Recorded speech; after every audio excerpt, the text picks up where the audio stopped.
the video I did prior to this one. Yeah, that video was that bad audio, so you guys couldn't make out what I was trying to say. Guys, this video is mostly about motivating most of our disgruntled youth who are not finding work. Um, this goes across the board, whichever industry you are in. I'm in the construction industry, so there's quite a lot of that going on in our industry. A lot of our peers are not working. But guys, I'd like to implore you not to give up. I know it's hard, you know, especially as you grow older and you're not getting a stable workplace, you know. Yeah, I understand the dynamics of it. It can be quite depressing. Um, but to my peers and those coming out of varsity, um, look, I think it's very important to keep your mental health, in check. Don't allow yourself to go into a bad space and get depressed to a point that you are just degenerating yourself and it's not assisting you in any way. I think whenever you feel you are in a bad space, I think just try the most basic thing you can do is laugh, you know. Just find something that makes you happy and just laugh, you know. Because the reality is that on earth, not everything is gonna go your way and it's not gonna happen the time you want, you know. I think the sooner we all realize that you have to make things happen for yourself, you have to push the buttons that will give the results that you want. Because definitely when a person has a resolve to do something and wants to get something, even if he falls short of it, you know, but he pushes as hard as he can or she can, to get to that situation. I mean, um, I think us as graduates from the built environment, we do need to diversify our portfolios. We don't need to be this robotic um, cog in a system, that you can only do what you've been taught. I think your basic knowledge is just for you to be able to function and comprehend dynamics of the working world. But I don't think it should limit you to which industry you can operate and where you cannot. I think the entrepreneurial spirit in us should should take first preference to the employee version of us. So, guys, I'm just saying, when things are not working, I think don't be one-dimensional and only put CVs through and then that's it. There's a lot of other avenues you could check. And people will never take you seriously if you don't sound serious. Even the way you speak, lets people know, is this person just playing or is it serious?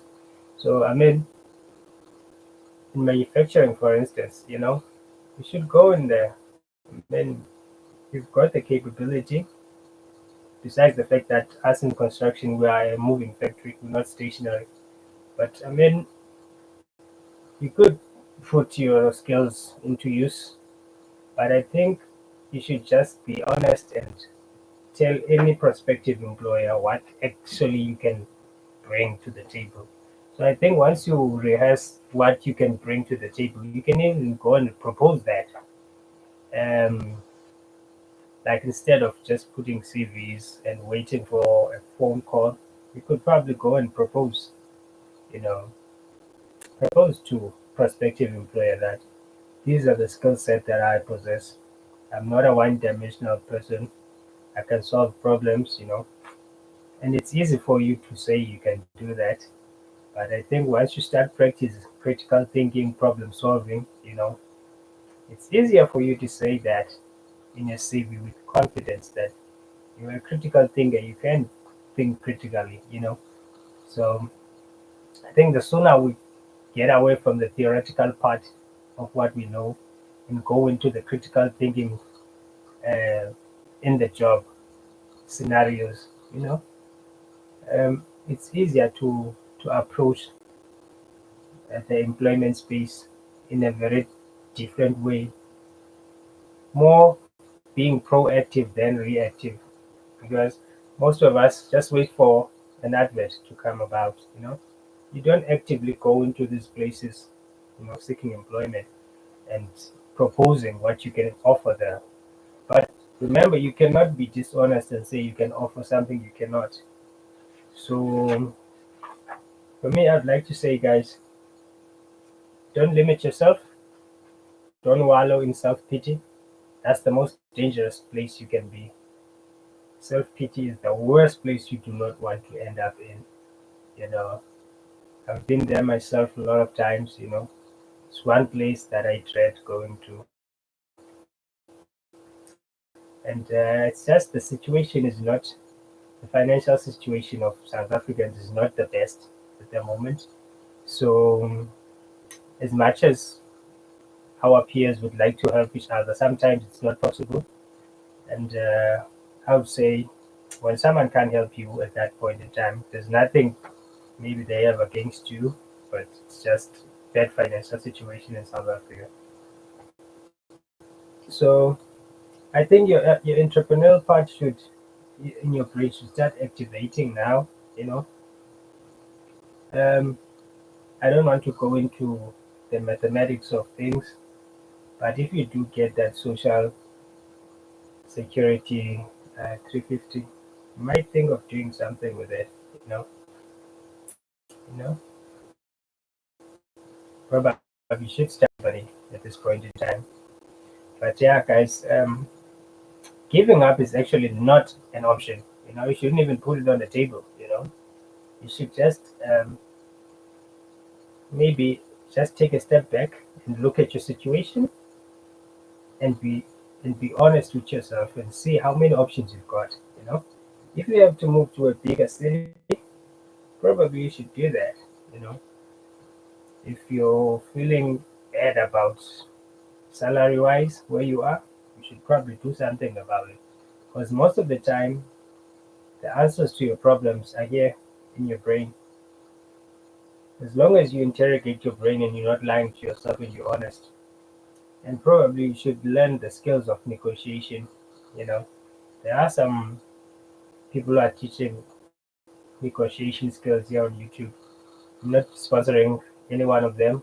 I'm just saying if you'd like to learn how to interrogate the process of negotiation so that in a situation where you have to negotiate your contract or your salary, you know, make it known, especially if you are an asset to the company. But um, don't drain yourself, don't drain your spirit. Where you're not happy, you probably should voice it out in honesty. As long as it's a legitimate reason that you've got, then just be honest, guys. The repercussions of you getting fired or not should be the least of your problems, because you don't want to work in a situation where you are very unhappy.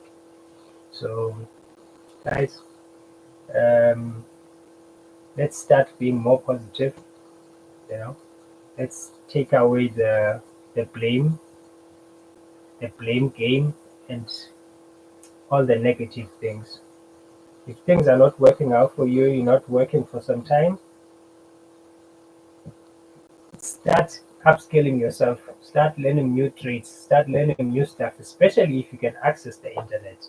Which is, if you can hear my video now, it means you do to some degree of internet access. Learn as much as you can. Don't limit yourself to construction. You know, there's a vast array of fields that you can learn from. Learn new stuff. There's a lot of ways to make money if money is the problem, you know. But I think most of us would be sustainability, um, having a job security with good benefits. Probably that's what everyone wants. But in the situation where you're not getting it, I do suggest that you learn new ways of making money. Not to say you are leaving your route where you graduated. It should be something to supplement that. You know, I think that's what we could also learn from Elon Musk. Elon Musk has two different degrees where they supplement each other. They're a bit different, but you can understand why he chose the other one and did the other one. They do have a connection where they meet. You know, at the moment, myself, I was also coming from a situation of being unemployed for some time, but I've learned that I should start learning more new ways to maximize the abilities that I have. So one of them is reverse engineering. Reverse engineering is not a subject that we were taught at university. It's just something you have to go and find out for yourself, guys. Just Google it, guys. It will make sense once you know. Yes, for sure. At school, we do learn about value engineering. That's what we learn about. But reverse engineering is more for maybe IT people. But that thing applies to everything in life, guys. So I don't want to spoil the video by letting you know what it is. But I'm just saying, go to Google, go to YouTube. What is reverse engineering? How can I apply reverse engineering in my life or in my business or in my work? You'll get a bunch of videos uh, just to spark your interest in it. So guys, all the guys who are unemployed, don't give up. It's not the end of the world. I know it's hard. Say you are living at home, you need to be a breadwinner, but as long as you listen to the positive part of your brain, it's gonna give you the answers. That stand up, go to the taxi rank, or stand up, go to the municipality. But the answers that you want of how to get out of a situation are also still in your head. You just need to use your head and think, how are you going to get out of the situation? And crime is not an option. Don't do that, guys. Don't do that. Um, I think to the people who have graduated, you could also just start tutoring students. That's another way. You can help out SMMEs. There's a lot of things you could do. It won't give you the amount of money you want, but it will give you something. You know. But I'd like to impress in you. Just don't give up. Don't wallow in sadness. Don't cry even if it's hard. Just find something that makes you laugh and get about your business. Don't sleep. Sleep is bad. Stay away from TikTok and Facebook. Don't waste your time. You know. But yeah, just watch the people you surround yourself with. Surround yourself with positive, know, vibes people. Surround yourself with people you'd like to be like. You know. So if you'd like to be a CEO of a construction company, you better try to find someone who can be your friend who's a CEO or your mentor or something. Yeah, I think once you do that and get more friends within your industry of interest, I think the better off you will be, even if you haven't started to work there. But I'm sure you've got skill in those brains and in your heart. There is something there of value that you can offer them. But start finding the friends that are closer to what you're aspiring to be. Just learn their habits, reverse engineer their success. How did they get there? And where are you? What do you need to do to get to that position? You know, I'm letting you in a little secret about reverse engineering. You check the successful person, you work back, you check the steps he took to get there, and compare where you are. Probably not too far. Cheers, guys. Smile a lot, laugh a lot. Don't get disgruntled. Don't kill yourself. Don't go to crime. Stop that one. Yeah. The breakthrough is gonna come, guys. Pray a lot. Prayer, guys. Believe in yourself. Upskill yourself. do a SWOT analysis, check where your weaknesses are before you go into an organization. The reason I posted another video previous to this one saying, can you do a site establishment? That's what you're going to do. You should ask yourself these questions. Are you going to be able to function at work? Are you competent enough, or are you still in the university mode? Anyway, guys, cheers. Peace, love, and peace. Please subscribe to the channel. Drop any comments about any subject matter that we've talked about. Let's discuss. Let's see how we can help each other. It's a long journey. Rome wasn't built in 2 days. You know, so don't get disgruntled. Put in those CVs. Make friends. Make networks. All is gonna be well, guys. And I'm speaking to every graduate, regardless of industry. Okay, guys? Make friends in your industry, successful people in your industry. Cheers.